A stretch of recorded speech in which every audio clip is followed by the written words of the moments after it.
So yun nga po mga kaparokya, meron nga po tayong nakitang write-ups patungkol kay Mayor Vico Soto na kung saan ay tila nakikipagkumpetensya daw di umano ito sa mayor or alkalde nga po ng Maynila na si Isko Moreno. So kamakailan nga po mga kaparokya, meron nga pong produkto na inilabas ang Yorme or si Mayor Isko Moreno na gatas na kung saan ang pangalan ay Your Milk na binibigay nga po sa constituent nito sa lungsod niya po ng Maynila. Ewan ko po mga kaparokya kung nag-run through na po yung pamamahagi ng gatas mula sa pamahalang lungsod ng Maynila. Pero bago natin talakayin yan mga kaparokya, kung bago lang po kayo sa aking channel at kung gusto niyo po ng ganitong klaseng content, ay makikiusap po ko sa inyo na pakisubscribe ang aking YouTube channel, paki-like and share nyo na rin ang sa gayon ay mas dumami pa pong makapanood ng i-upload po natin video araw-araw.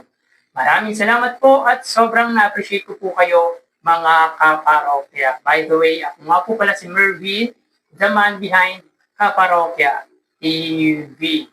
So yun nga po mga kaparokya, tila iniintriga ang butihing Mayor Vico Soto at ang alkalde nga po ng lungsod po ng Maynila na si Yorme Isko Moreno.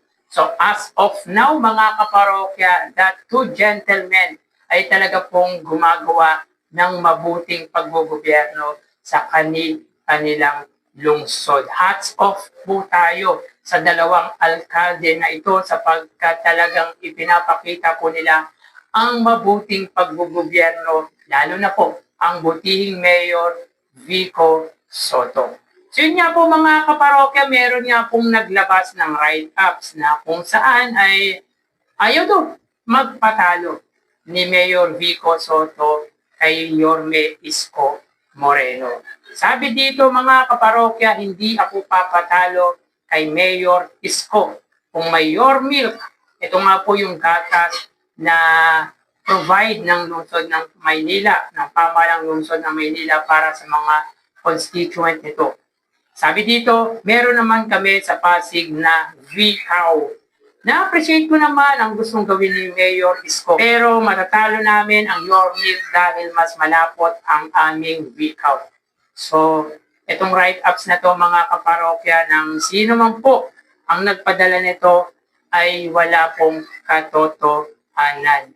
Imposible po mga kaparokya na magbibigay nga po ng gantong pahayag ang butihing Mayor Vico Soto. At wala po sa dugo ni Mayor Vico Soto ang makipagkompetensya sa tulad niyang public servant, lalo na yung mga gumagawa po ng kabutihan. Pwede naman pong gayahin yung mga programa, yung mga proyekto para sa ikagaganda ng kanilang lungsod. Pero ang makipagkompetensya ay wala po sa bokabularyo at wala rin po sa dugo ni Mayor Vico Soto. May kanya-kanya po silang sariling diskarte or tactics kung paano magpatakbo ng isang lalawigan. At kitang-kita naman po natin mga kaparokya kung anong uri ng paggugobyerno ang ginawa ni Yorme Isko Moreno nung unang termino nito sa lungsod po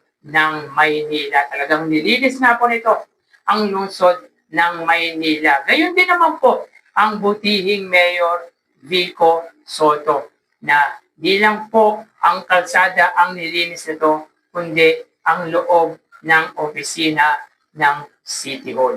So yun po, may iba-iba pong approach of style of government ang dalawang kilalang punong lungsod dito sa bansa, si Yorme Isko Moreno at Mayor Vico Soto. But I don't think na makikipag-compete or makikipagkompetensya ang butihing Mayor Vico Soto. Dahil yun nga po mga kaparokya, napakaliit o napakababaw para makipagkompetensya ang butihing Mayor Vico Soto kay Yorme Isko Moreno. So yun nga po mga kaparokya, sabi ng Pasig Tayo, it's a fake news. So agree po tayo mga kaparokya na fake news nga po ang write-ups na lumabas na iyon. Sabi dito, Hindi po ito sinabi ni Mayor Vico Soto. Diyos ko, huwag kayong maniniwala sa mga disinformation. May note sa baba ng picture pero hindi mo agad siya manonotice at paniniwalaan agad ng tao yung first line. Beware in fake news. So, I am definitely agree sa sinabi nga po ng Pasig Tayo Facebook page. Sapagkat tulad nga po ng sinabi natin, wala pong pinapahayag na ganito ang butihing Mayor Vico Soto. Dahil kung meron man pong ipahayag or pinahayag na ganyan ang butihing Mayor Vico Soto, for sure, siya na mismo ang magsasalita sa harap ng media or sa harap ng social media.